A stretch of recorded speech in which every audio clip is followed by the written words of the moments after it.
today's edition of Politics 101. It's been almost 2 weeks since the government announced in the National Assembly that it is in the process of forming a regional joint support team. When they announced it in Parliament, the opposition side was somewhat taken aback. They had some immediate questions about the project. And it became clear that this project was shrouded in extreme secrecy.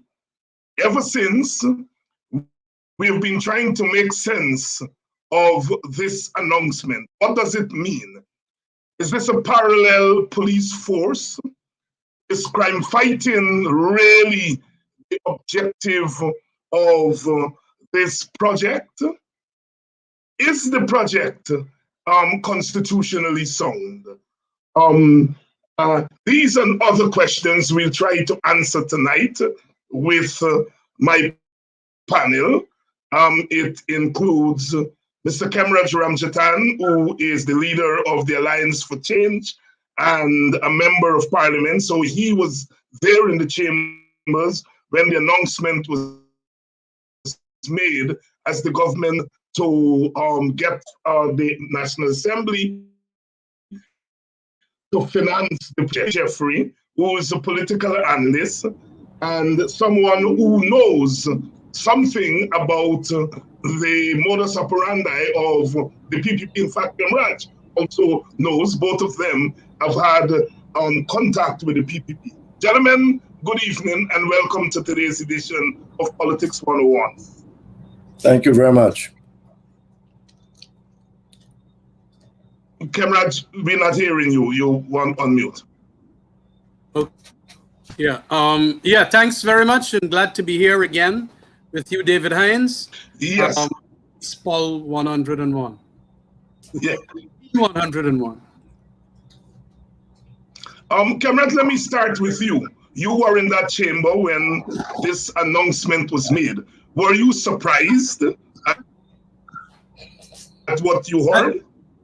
Oh yes, and that surprise answer that Gail gave was what triggered me into asking a number of other questions and even urging the speaker that this is but unconstitutional now that she uttered the words. The words that she uttered was that this was a crime-fighting force. And where it came under was under the Guyana Defense Force. This sub $700 million is going towards. Well, the GDF has nothing to do technically and foundationally with crime fighting. So that triggered me, and then I indicated what the monies were for and a number of other questions. And she was not very upfront nor transparent about the answers, saying that it is national security issues, that she would not say how many men are in this regional support team, and where the money is going to go towards, whether buying arms and ammunition, and she was very, secretive about it. And then that is what, caused me even further to ask questions, because there is two institutions largely that govern our joint security force, and it is called the Defense and Security Forces under the Constitution. And the one that deals with crime fighting exclusively stated there in a formulation that was done during the robust constitutional reform process was stated in Article 197A of the Constitution. And in that article, it is made clear that it is the Guyana Police Force, and if I could read it to you, established under the Act, shall function in accordance with the law as the law enforcement agency of the state, responding to the daily need to maintain law and order by suppressing crime to ensure that citizens are safe in their homes, the streets, and other places. The GDF has a totally different function that is taken care of in Article 197(8)(3). And that has nothing to do with crime fighting.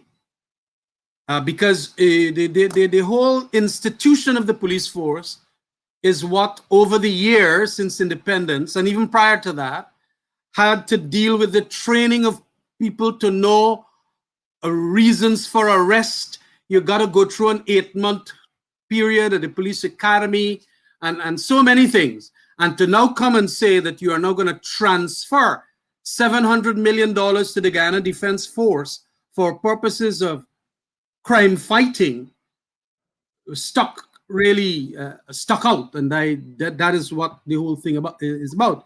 And that is why I believe it is totally unconstitutional. I think Stabroek News has written an editorial on it. I have also done a major interview with Stabroek News to state the reason why I believe that it is unconstitutional.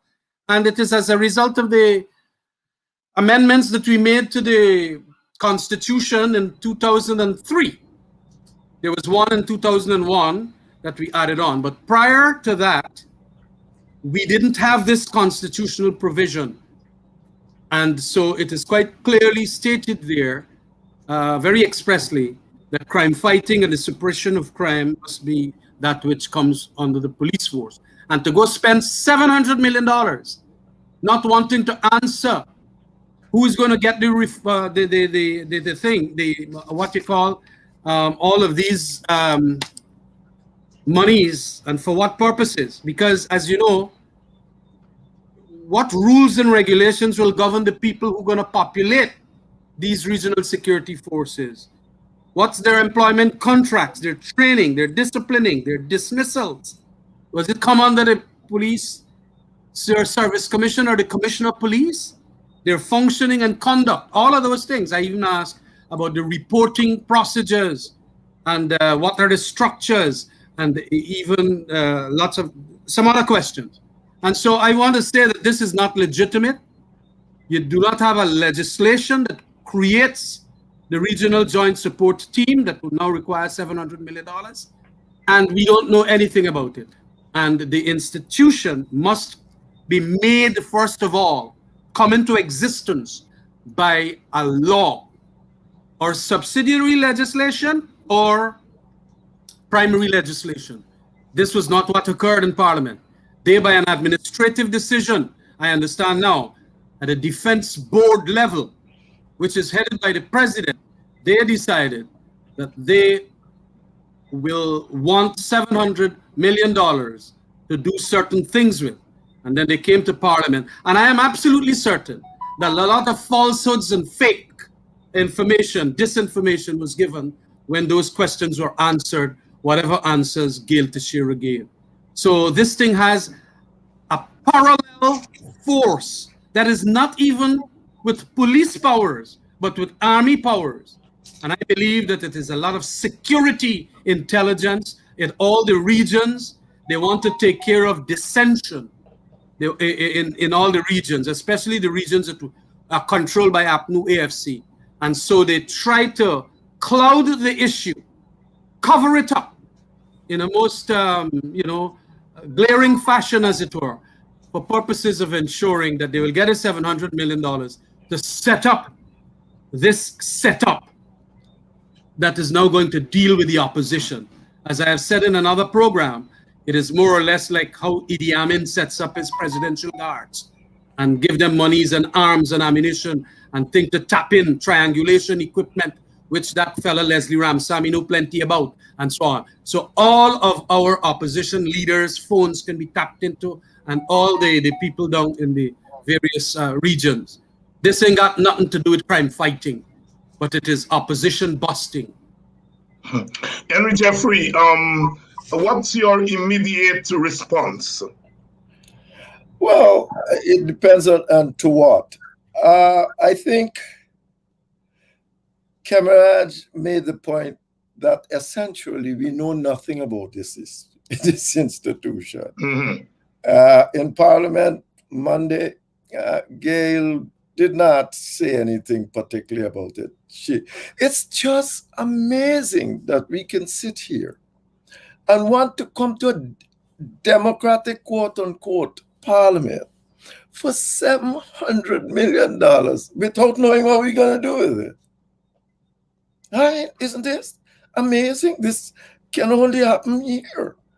I mean, to say you're going to fight crime, okay, that is that's acceptable, but certainly we have to discuss. You have to have discussions with the opposition. To speak to security is nonsensical, because really, if it was a security matter, you're supposed to be able to call in the opposition leader and speak to him and say, look, don't raise these matters in the parliament, because we shall have a little committee or something and we shall deal with these, because these are major security issues. It's not for you to come to parliament and then say, oh, we are doing it, but there is no, we can't tell you what is it, when you represent half the country. It is not acceptable. Now, the major problem I have had with going forward essentially is with the notion that you can do what you want without speaking to the opposition. So people can speculate about what they like. I mean, I feel that there are issues here that essentially crime, for one, that needs to be dealt with. And maybe there might be some position that you can develop about some regional institution. Furthermore, I think that over the decades, the PPP has been speaking to the notion that their supporters, their core supporters, are not inclined to join the national police force, and therefore they might be more inclined to deal at a regional level and so on. That itself has its own problems, because when you start bringing in regional people to only deal in their region, all sort of corruption can happen at that level. I mean, you will have to make all sorts of arrangements about when to move people out, if ever you can move them out, and all that stuff. These are, and of course, there are concerns about the PPP has had something of a tarnished record in terms of black clothes and all these squads running around the place during their term of office. And now people are again saying that this is what is happening. PPP wishes to use the police as a battering ram to quell dissent and keep them in office. And the central is when politicians do things like these, when they make these kinds of moves that they're not explaining. They've not explained. When I read what was said in Parliament, I have a feeling that the people, Madam Teixeira herself might not know what's going on.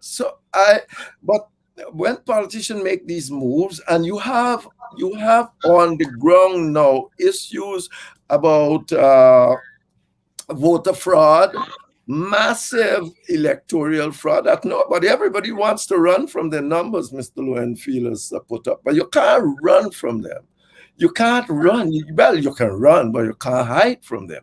This man said that some 4,600 people voted in this country that should not have voted. No, you got to deal with it. Whether or not he's right or wrong is not the issue. You cannot run from it. And don't say, only in Ghana. That's not. If you go to the Maldives, you will find that in a country smaller than us, 500,000 people? 5,000 people. The election was thrown out largely because it was claimed that 5,000 people voted who should not have voted. Now, what I am saying to you, these are issues.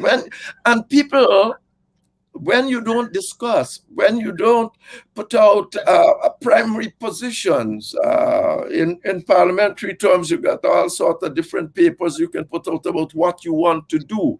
If you want to run a British parliamentary system, that's where you got to do it. These are serious issues. These are issues about police. This is not an issue that the PPP or the PNC and them should be controlling as such. They are the custodians, but certainly these are issues that affect people across the board and therefore must be discussed with people generally. If the minute you say you're not talking to the opposition, you have thrown that out of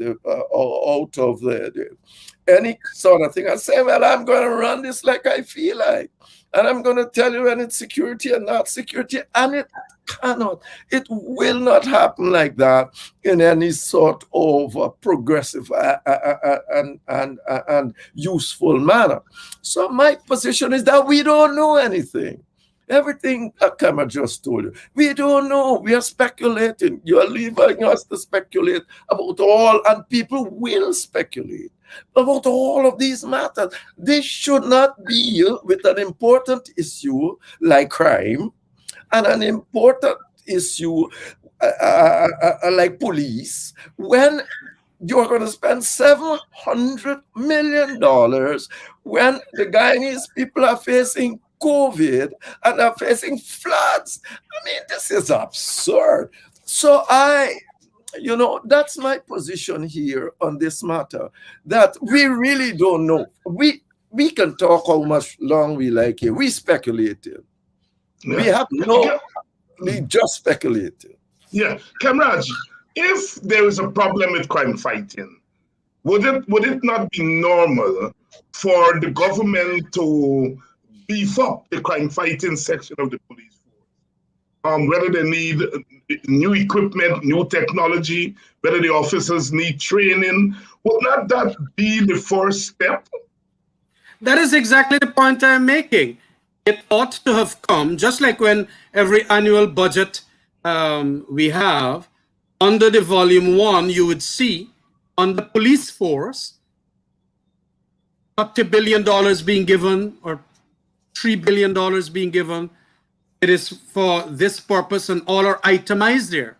So that is what I'm saying. When it was referred to as a crime fighting force, you do not bypass with government monies, taxpayers' monies, to go give some unit that you are creating from the defense board.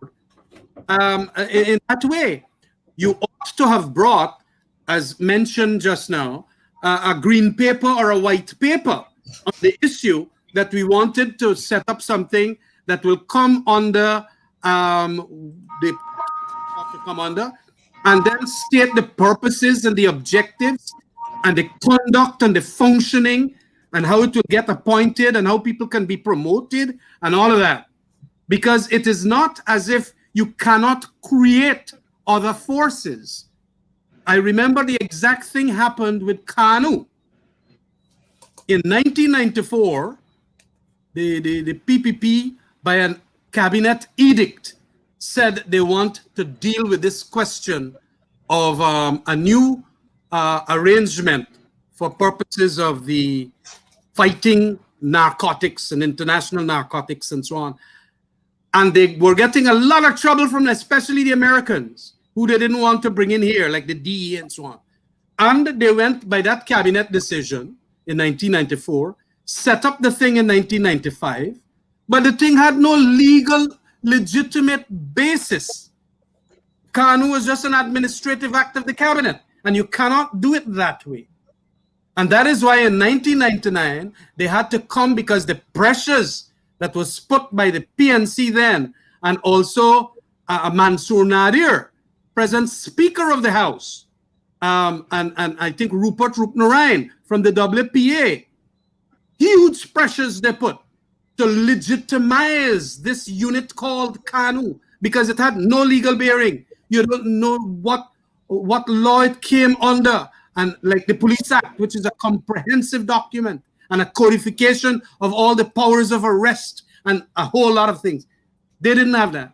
They had to come, and by a process of what you call adoption of the Police Act and the Customs Act, they then, under an amendment to the Psychotropic Act, the Drugs Act and the Psychotropic Act, then gave it legal standing. Kanu was then formed by our laws in 1999.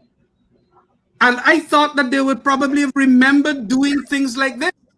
But it is an arrogance of political power on the part of the PPP now. It is utter arrogance here, David. They feel that they could do whatever they want. They feel that they could go and buy from an intermediary vaccines. I understand now that the vaccines have been established to be genuine, it's coming from the Russian sovereign fund and so on. But to buy double the price, that got massive corruption. Corruption by Russian officials, by the Sheikh, and also by Guyanese officials. But they feel they could do these things, and then they will get their social media people to go and muck up the minds of their supporters to feel that this is a good thing because crime all over the place and so on, and that we are now doing something good. And look now, them APNU and them PNC and them AFC want the crime to continue. And by the way, that has extraordinarily catching some of these areas of their strongholds. And they believe it blindly. Yeah, like fanatics. And they go for it. And all of this is creating, look, democracy has self-restraint in governance. And you have to have that. It is leadership. It is not simply because you feel that you have won an election. As I have said, democracy doesn't mean winning an elections. It means self-restraint in relation to institutional democracy, into fundamental human rights, and so many other things, the guardrails of democracy. But this government can dismantle all of them because they simply feel 2nd of March, they win the elections and that's it. And that is terrible. That is arrogance. Yes, it is. Kamat, let me stay with you. During the budget debate, the PPP government did announce that it was in the process of drawing up legislation for a border patrol force. Do you see any linkage between that potential border patrol and this new entity?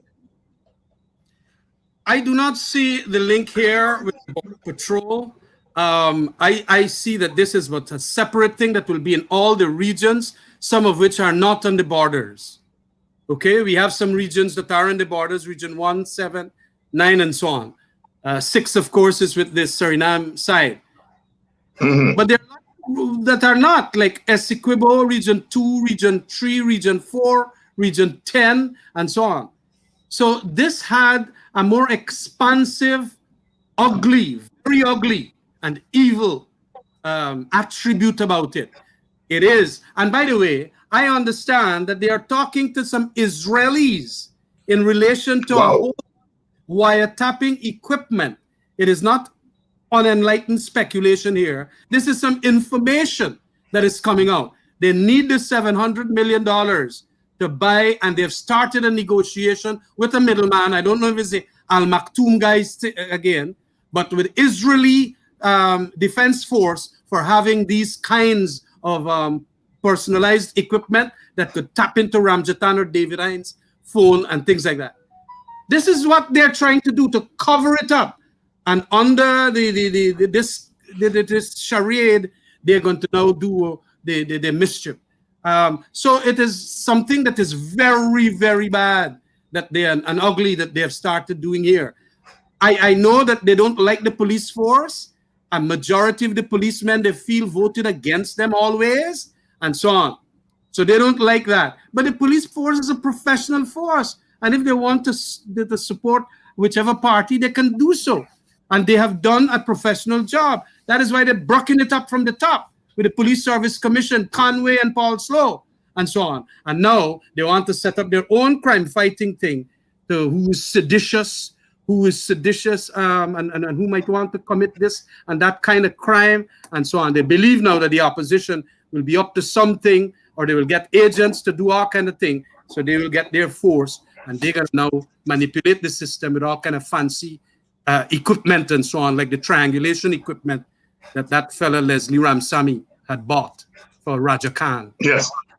Henry, I know you say that we don't know anything and we have to speculate, and I agree with you. Kemraj is speculating. When you take into consideration, the PPP has always been paranoid about control of the armed forces. It tried to get its supporters to go into the armed forces, that didn't work out. And it tried to cultivate the top leadership of the army and the police. There may have been some success with that, but over time, people retire from the forces. Is it not fair to see this, the setting up of this parallel institution, to my mind, as being part of that process of gaining control of the armed forces? Well, gaining control of the security forces to what end? Yes, the security forces. Their own political ends. I am saying, I told you, that's what I said just now. All of these, the things I've said to you are fair assumptions now, or fair speculation in the context that they have set up. They have set up a context without saying, presenting anything to you.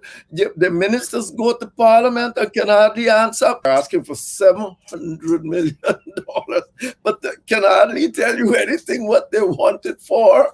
And they have set this up.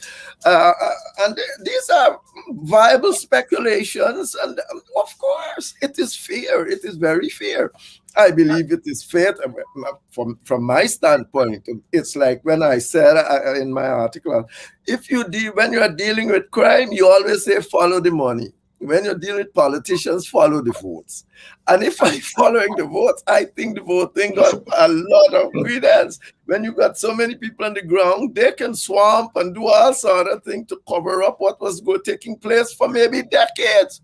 So effectively, I believe they are all viable, but they did that to themselves. Nobody did it to them. Which serious government would come to this country and say, we would like to have a thing about crime, and you will have a big uproar, no. And no, people would obviously have views, what is necessary. You can't just tell me you alone sit down and determine what is necessary. Who give you that right? This is crime we're talking about. Right. You alone can't just sit down and determine what is necessary. And therefore, we all should have, civil society should have a role in determining what is necessary. And then we can all feel that we own what is going forward. You see what's happening with the whole COVID thing and the Sputnik vaccine. When people don't believe that they own it, they're not certain. When you're going to pay twice, you don't have to ask anybody. They say, people get bribed. Oh, bribery and corruption. The question for me was never whether or not the Sputnik vaccine was a good vaccine or not, but it certainly had a lot to do with the bribery and all. The people are claiming this on the street, and you can't sit back and say, they're terrible when you have proper procurement procedures and all of that.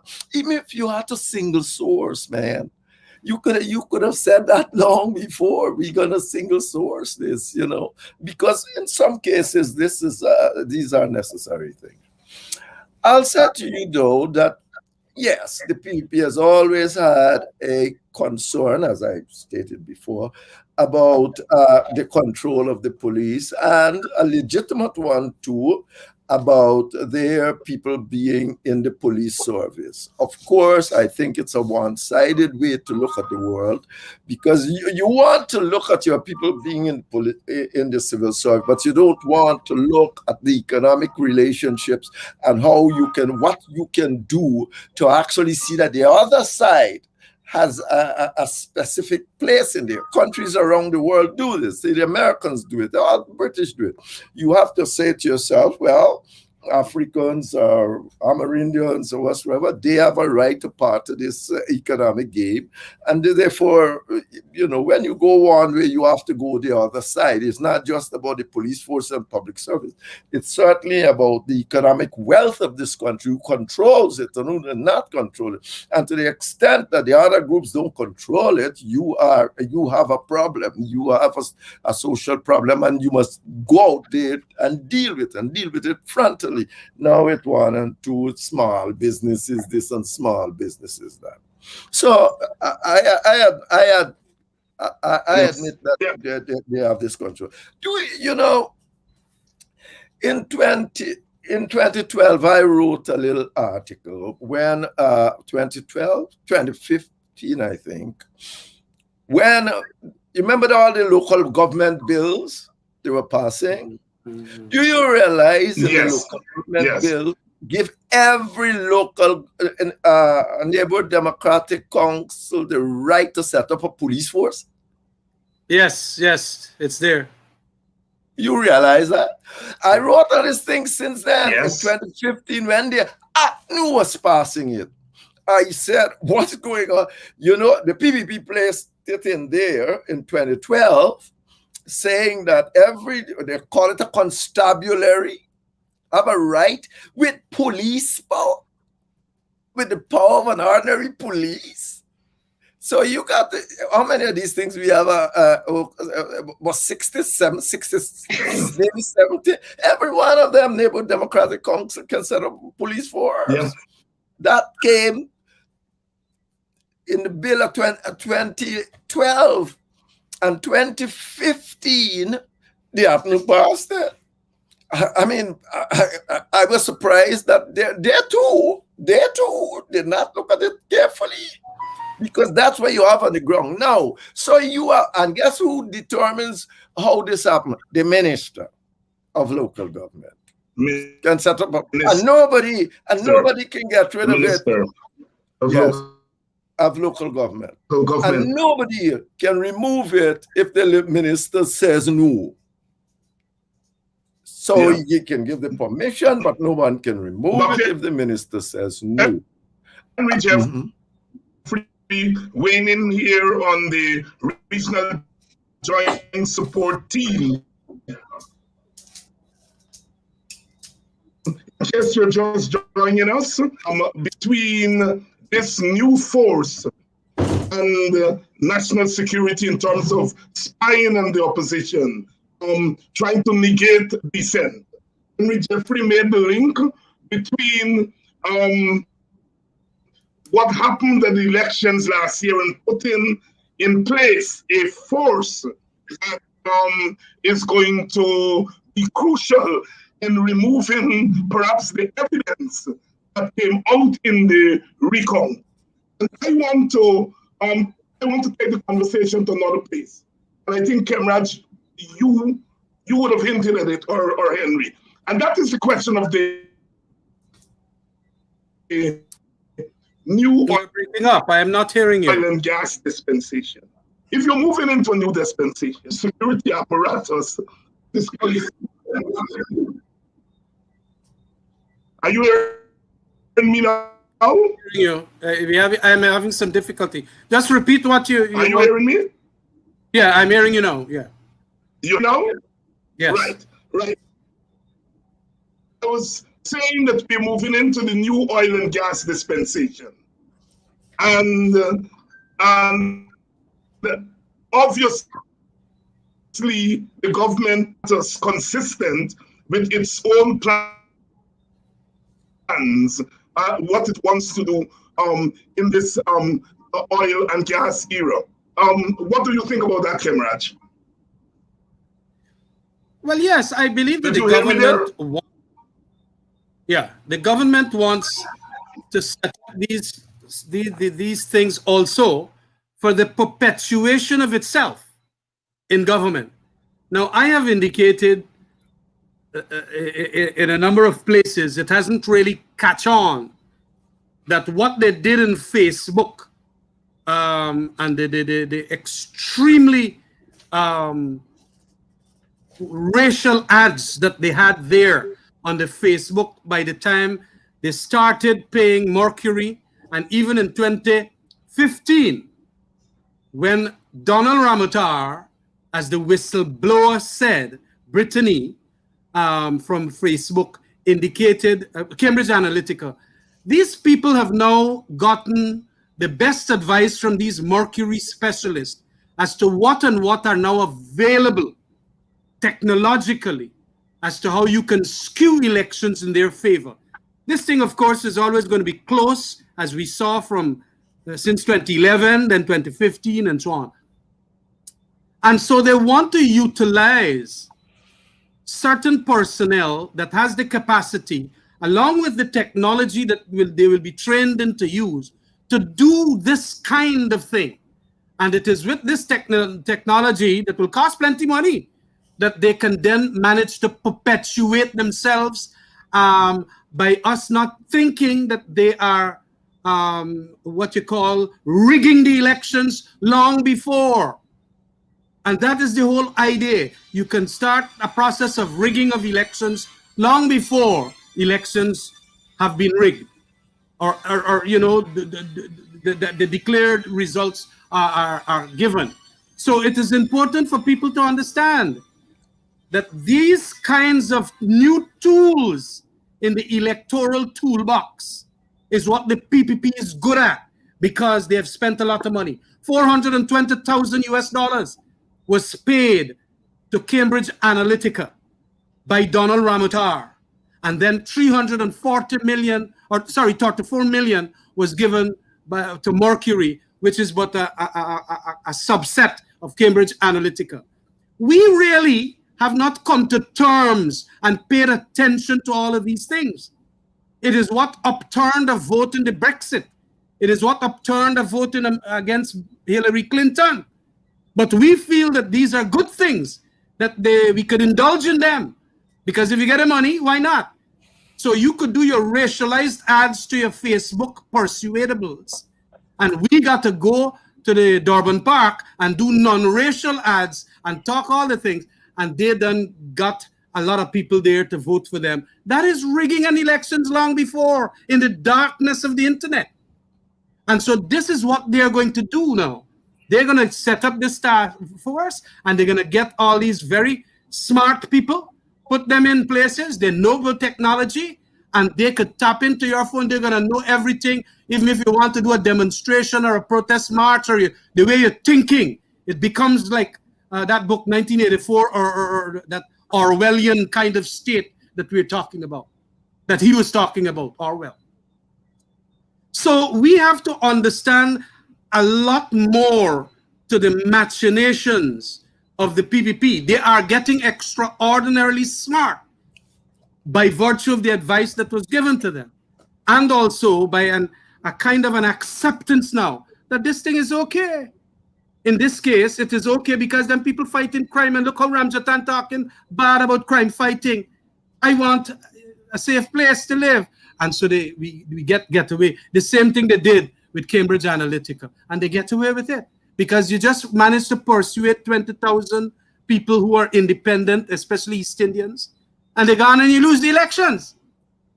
And that is what we, as politicians in the opposition and social commentators like yourself and so on, have to understand that these are new methods. It is not the brutal methods of the early part of the 20th century. And so we have to be cautious about this thing. Otherwise, they're going to just outsmart people, get the monies, get the personnel, get the technologies, and you lose forever and perpetuation of a government. The other thing, too, is that it could lead to tremendous violence in this country because the thing is weighted against the opposition. And the opposition then can start taking up all manner of political action that can bring this country into a large conflagration. We don't want that. And that is why we are saying it calls for self-restraint. It calls for leadership. It calls for dialogue and engagement. What are you going to do against the Constitution there? Come on. We put that in the Constitution for a certain purpose in the constitutional reform process. And you know going to bypass that in this manner? You can't do that. And so it is a dangerous time here. The arrogance is getting beyond that which is reasonable. You know, so Yeah, Henry, I want you to weigh in on that. The ethnic implications, because we are dealing with an ethnically divided society. You have one ethnic group controlling, for the most part, the commanding heights of the economy, the private sector. You have that same ethnic group, their representatives, being in charge of the legislature and the executive branches. We see the courts ruling in favor of the status quo. Now, if the PPP gets its hands on the national security apparatus, then you're having, from an ethnic standpoint, total monopoly of power. What are the implications for ethnic situation, Henry? Cameron just raised it. Yes. I believe that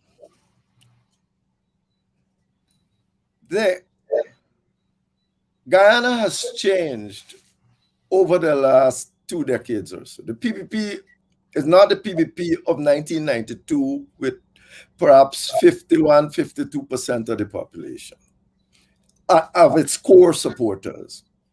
Those core supporters now are about 39.8% of the population. So even if we want to look at it that way, the PPP has no right to rule in the way it wants to rule. The issue is that, true, Africans are what, 29.3, what we call mixed, but are essentially of African ethnicity. They are about 19.9%, and Amerindians are about 10.5%. The PPP tend to get most of the Amerindian vote before an Amerindian party was started. And now the Africans tend to get more of the mixed vote, largely because of, well, they are largely of African ethnicity, because we're talking about ethnicity, not race. Right. And that's what brings them back to that 40-something percent. None of these groups now has a right to rule by themselves. None of them. The truth is that you can have, as I argued before, a situation in which a small party can come and join with the APNU or whosoever, or with the PPP and say, oh, we are together and we can rule forever. Now, you do that with the Africans or the Indians, the other side is not going to live well with that. So you have to develop a system. Essentially, one of the first things you should really do is get rid of this notion that you have to have coalition before. You should have a post-election coalition, so these people can, first of all, determine who they want to go with in the first place, and if they want to break off as a result of what you are doing. So effectively, that is important. But that is why it is important to see that nobody manipulates elections now, because with a little massaging of the electoral process, you can say, oh, we have won by with a couple thousand votes. But essentially, when you have won is essentially one ethnicity and one. I don't care if it's African or Indians. I am saying it's one ethnicity that won, and the other man locked out. Kemet says that yes, and now people come to believe it. Yes, because they're saying for 30 years, the PNC was a totally different context, by the way. But let me say, the 28 years, the PNC manipulated elections, and many Africans wouldn't say so. They knew so. Burnham used to make joke of it. Now, these people must know that all these people, the Indians know so now. They know. But so what? You are only quarreling because your side didn't win. And therefore, why should we quarrel? When your side doing the same thing, you weren't singing. So that is where we are at with the ordinary man in the street. The truth of the matter is that the context and the old demographic things have changed in the sense that the system is becoming more like Suriname, where, as you know, in Suriname, you got to get towards majority, become the president. So whether or not Bouter says the president or not is not that important. It's not life-threatening. It's not to his people, because the present president can't go haywire and do all this confusion. So the system is moving in that direction. The system has now set it up that none of these people, nobody has a majority. And therefore, we should be saying to ourselves, nobody, and fight hard that nobody should be manipulating election to get over that boundary, regardless of PNC or PPP. And that is why it is so important that we stop people at this point of time. Because when you've been fighting all the time for us to have some, what we'll call transparency and accountability, ethnic governments don't have accountability. People vote for them regardless. Effectively, to have accountability in our sort of situation, you have to be able to be locked in with the other group who will say, you can't do that. You messing up with my person and my people. You have to either be locked into them in some sort of management process, or you have to be able, people on the ground must be able to move you. But in our sort of situation, the latter is difficult. It's not a homogeneous situation. That is why it is important now, historically today, for us to relinquish this foolishness that you can rig and win, and I can rig and win, and I can do. It is nonsense.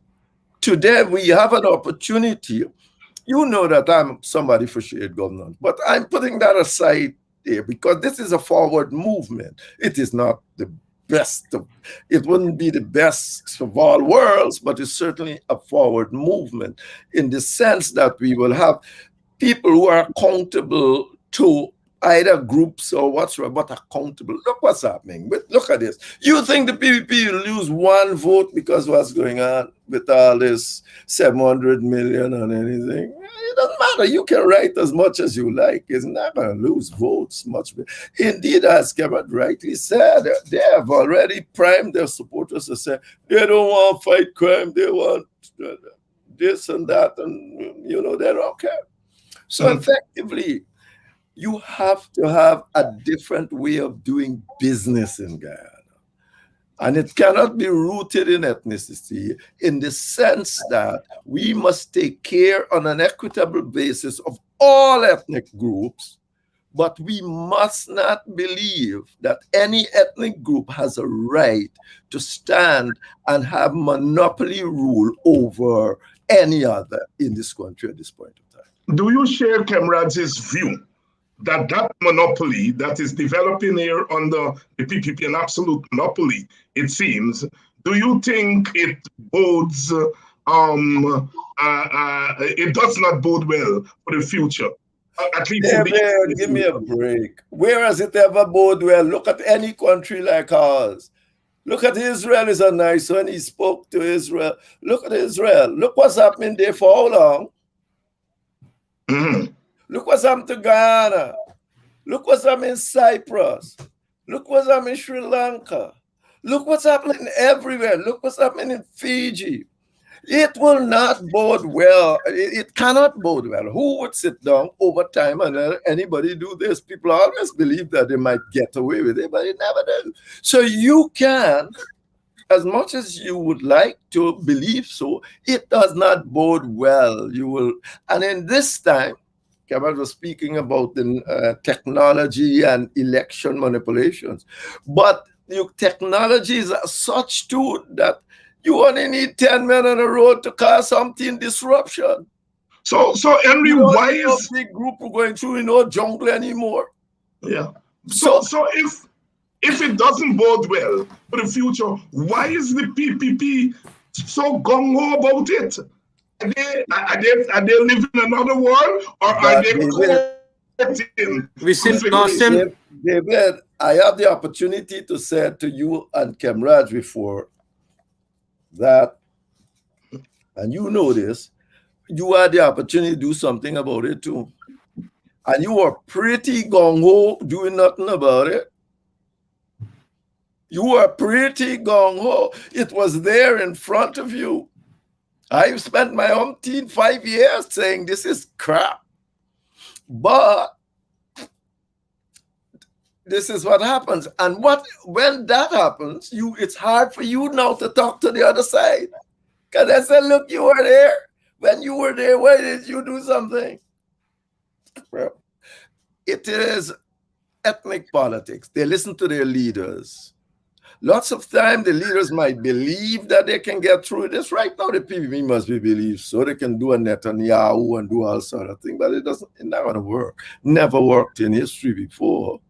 Countries divide up, wars, all sort of things. You think that you're going on a good trajectory, and then suddenly you're thrown straight off of it because somebody that don't like the whole process has no way in a democratic way, and start making all sorts of organizations and doing all sort of nonsense. Everywhere it has been so. Everywhere, nowhere that I know of has it been different. And Guyana's demonstrated this over the last 50, 60 years. Look where we are. We are where we were in the 1950s, essentially. It's just that we're not burning down.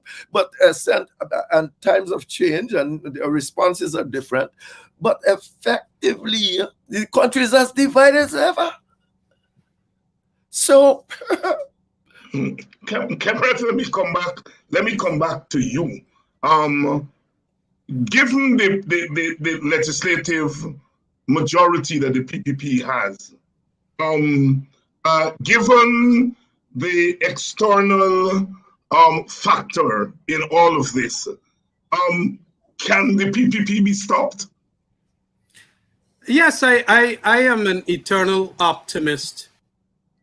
I believe that there is a faction in that party that can start also telling the one that is dominant right now that we are not heading to the right place. And look, it has happened, and that is what has prevented the total collapse in very many countries that are still democracies, whether wholly or fairly substantially. So I believe that we have to talk about this, to talk to them, to talk at them, do a certain set of political actions too, to bring it to the regional CARICOM and the Americans and so on, that this is not the way to go. Because I still believe that there are influential international actors who can also help in putting a halt to where the PPP is going. And I believe too that because of that kind of quantification just done, that this PPP understand that it doesn't have the population anymore of 51, 52% East Indians and things like that. So they have to understand that the larger principles of equality, the larger principles of solidarity and fraternity, the larger principles that, let's say, the Jagans of the day had indicated they would like to see made achievable and concrete, and especially in the context of oil monies and so on, we can get that going. I believe that it could be done. But we have to keep our activities up. We have to keep your shows like this up. We have to write more, and we have to bang at the conscience of the Guyanese people and the Guyanese leadership too. Leadership in business, leadership in trade union movement, and so on. And I think that we can bring it back from the brink. I don't want us to suffer like we did in the 1960s. And more people will come to realize too that we are one brotherhood, whatever our different ethnicities, but we must live here. And that is why I like to make the example of Chandapal and Carl Hooper batting. They come across, make the runs, and we win the game. And that is what is important. I believe that a lot of the youngsters also are thinking that way. And we have to give him the encouragement to build that way. Of course, as Henry says, there have been other countries where the whole thing collapsed and broke up, and we got a big conflagration, as I mentioned. But we have to let the people to understand the nature of our history, the nature of our peoples, and all of that, and so that we can pull it back from the brink. Because otherwise, it will be a disaster. It could mean a civil war. It could be so much blood, and a lot of other stupidness that could happen. And we don't want that. There is a report circulating, Kemraj, that there was a conversation between the foreign minister and the undersecretary in the State Department, undersecretary for the hemisphere. Does your intelligence substantiate that report? I understand that there was a meeting, that is with Ms. Newland and Gordon and Todd. Yeah, I understand that there was a discussion on certain matters affecting Guyana, and that there a lot of questions were asked of the Guyana government about governance issues. But apparently, they did a good job of explaining it to Ms. Newland. And other than that, I really couldn't go further. But I understand that the Americans are also concerned, because I'll tell you this, David. Myself and Joe Harmon and a couple of others within the APNU AFC, we have been collecting a lot of data and sending it around to these parts. And I am certain that the diaspora, of which you're a member, along with the other committees set up over there, they have been also plugging away with senators and congresswomen and congressmen and so on. And those people are powerful enough to send it straight up to the undersecretary, so that the undersecretary, when she has her little gaffes with the country minister of foreign affairs, they're going to ask these questions. We got to utilize these, what I regard as extraordinarily important channels to ensure that the communication is continued, the engagement goes on, and they can put a halt on it. So notwithstanding, there might not be any fundamental criticism, because I understand the U.S. Embassy came out with a report saying, a very short report saying things that happened. I am certain. I remember years ago when there was all this crime in Guyana, the Americans came down very heavily against the PPP and seized up a lot of their passports and visas and a whole lot of things and chastised them. You remember those times? So they would want again to say, because that is the power that they have, and they know the history of Guyana too, and they are more interested now too because of its oil. So they would want peace in this country. They would want a lot of the things to ensure that people are happy and all of that, and not end up in civil strife.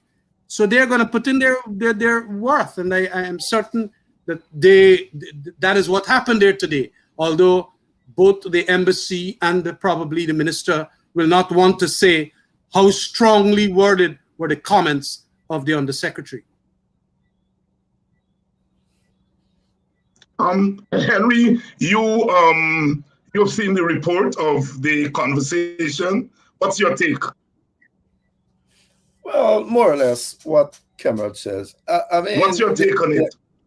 Well, yeah, more or less what Kemraj says. Essentially, I'm certain that there was a frank discussions, as they say in diplomatic. So in diplomatic language. And you put it out, and you can't, you expect an embassy to go down the road cussing up any government and all that, yeah, as the opposition seem to want to put out in their thing. Maybe that's their take on an aspect of what took place, and it's an important aspect. But remember too that we are about to have a new ambassador in America and all of that. So all the things are setting the stage for that kind of thing. And I have no doubt that both sides would have been spoken to. Thank you very much for helping Nicaragua, but you might have your own problems down there, and we will like you not to go that road, and that sort of thing. But I don't bother me. But I feel that I think we Guyanese got to take on this battle. You got to take it on. There are 196 ways of protest. You can find them there. And you can protest if you feel that things are not going well. I'm not talking about doing any harm to people or nothing like that, because we should try to get past that. Of course, the regime are the ones that usually try to do that to prevent you from doing legitimate protest. And therefore, response might come in that direction. But what I'm saying to you, there are protests. And the people who have Guyana at heart and who really want to see this country run by a democratic arena, this is nothing can come to $700 million and don't know what they want and tell you that they're democratic. I mean, it's a joke. So it's simply not a democratic arrangement. I mean, that act alone tells you, hey, we want $700 million, we don't know what we're doing with it, or you mustn't know what I'm doing with it, and all of that sort of nonsense. So effectively, accountability is what's important. And these governments in ethnic societies, they are not accountable. And we have to do that. And you have to try to do it for Guyana. You have friends abroad, they will help, but you have to mobilize yourself to win your own battles so your people would value what it is you have. It's not that somebody else will win that for you. You have to do it for yourselves. And any Guyanese now that are interested in moving this place forward has got to be on board with doing things to make this country more accountable, which it has not been for decades. Kamrat, you are the active participant here, you're a parliamentarian. You are in the halls of power. I would imagine that you all are having these serious discussions. The support base has been somewhat frustrated by what they see as a lack of militancy, a lack of urgency that is needed for the kind of onslaught that is coming from the PPP. Do you think that you all are grappling with those problems and seeing some light, certainly if not at the end of the tunnel, at the middle of the tunnel? David, that is an important question. I want to say that we are confronting it. You would have all manner of men and women, some who are far more with aggression, lots more pedestrian like myself, because I know that we can be provoked into all manner of things that could be detrimental to the opposition and also, in a sense, be assets for the PPP. They want to provoke us into all kinds of things. And militancy has to be carefully crafted and organized. It is very important that that be understood.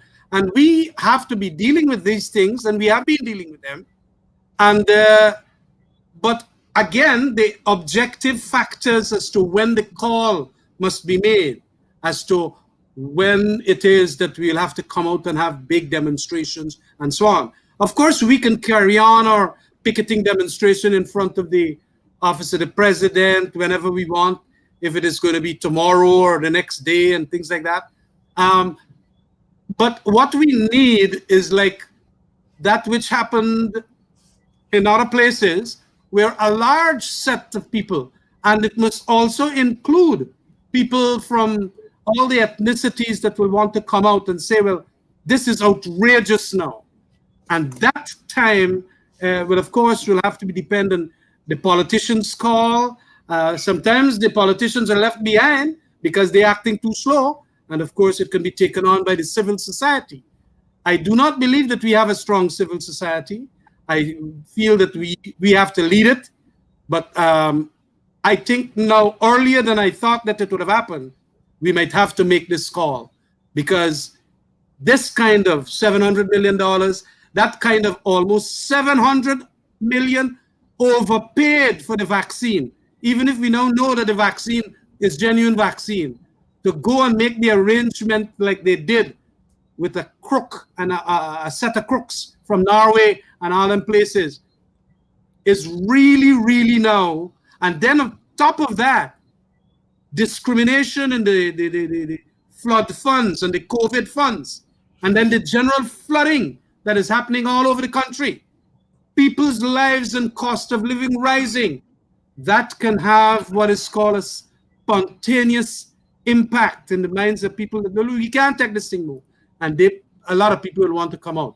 It is the classic arguments. Remember, both of you would have argued with me and I agreed. Well, I agree with you guys because you are senior. Objective, subjective, and international factors congealing, and then is when you make the call. But I still believe that we have to do all that is happening at parliamentary level.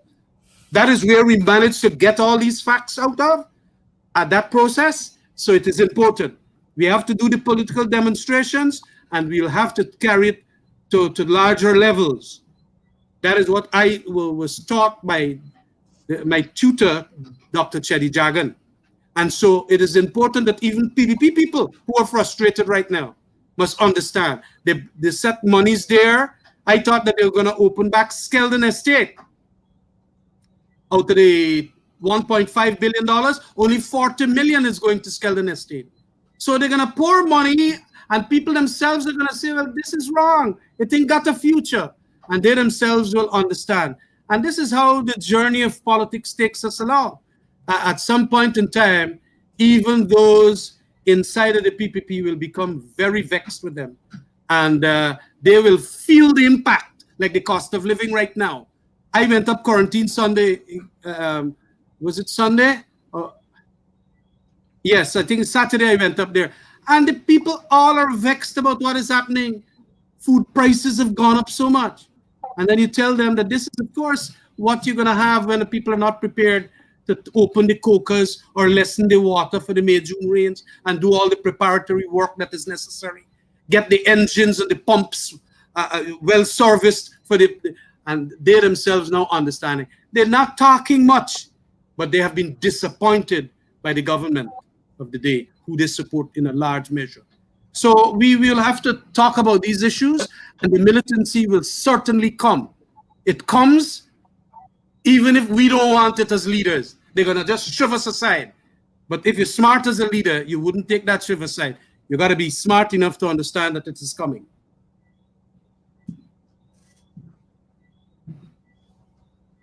So I'll leave it there. Any possibility of a section of the PPP's base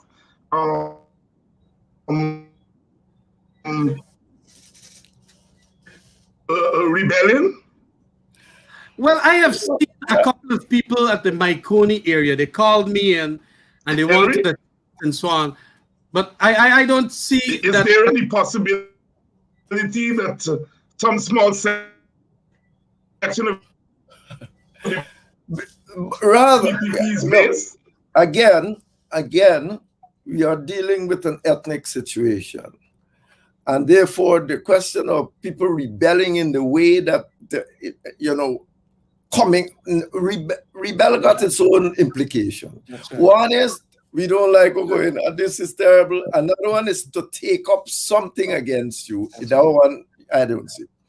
Essentially, but I think that the central issue for opposition people today, and particularly given the main opposition, is to sell a vision to their people, a vision, an inclusive vision to their people. It mustn't be more than a paragraph that people must have in their head from the old theory about visions. You got to have it in your head. And from the from the lowest to the highest worker must be known to this is what we are going towards. And it must be an inclusive and accountable vision.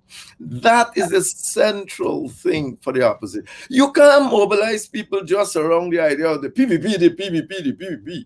You got to sell them something about the PPP and what you represent. And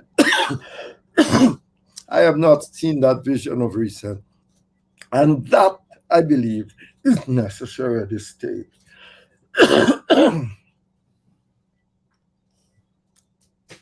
So yes, I think that is what they have to go out there and do. Get a vision and sell it. It's not difficult, or let me say it's more difficult than it, when you talk about it, but it's important that every person that are there on your side understand what is it that you want to do in a visionary way. Not every detail, because nobody's going to even read your manifesto. But in a visionary way, this is what we're going. It includes everyone. Everybody's involved, and it will make us accountable to the people of Guyana, such as they are different peoples at this point. As we come down to the end of the program, we have a lot to chew on tonight. Our guests have been quite vocal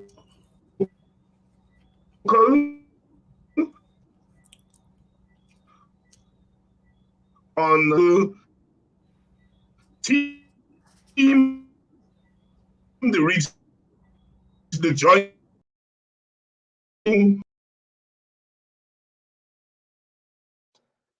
Kamrat, I'll give you the last word if you're still with us. Well, you know, I just want to make a short statement that indeed it is really the eternal vigilance on the part of the right-thinking members of our society, and we have plenty of them, that will have to, ensure that the criticism is made by them against the government, and that they must come out to say that this thing got to be corrected and straightened out. Otherwise, we can have very serious repercussions. And I think that task, all the more in these times, we have to also, as I indicated, ensure that we circulate our views on these issues to very many of the international actors and regional actors. It will come back to be of benefit to Guyana.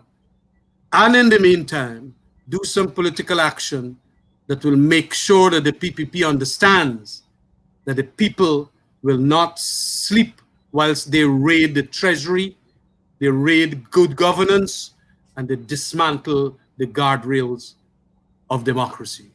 It is too hard fought for.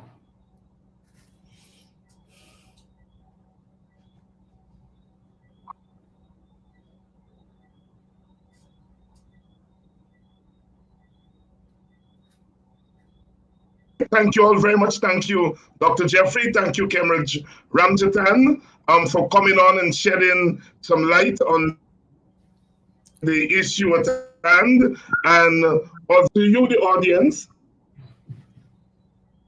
thank you for staying with us. And I hope that we've been able to bring to bear on this issue some clarity.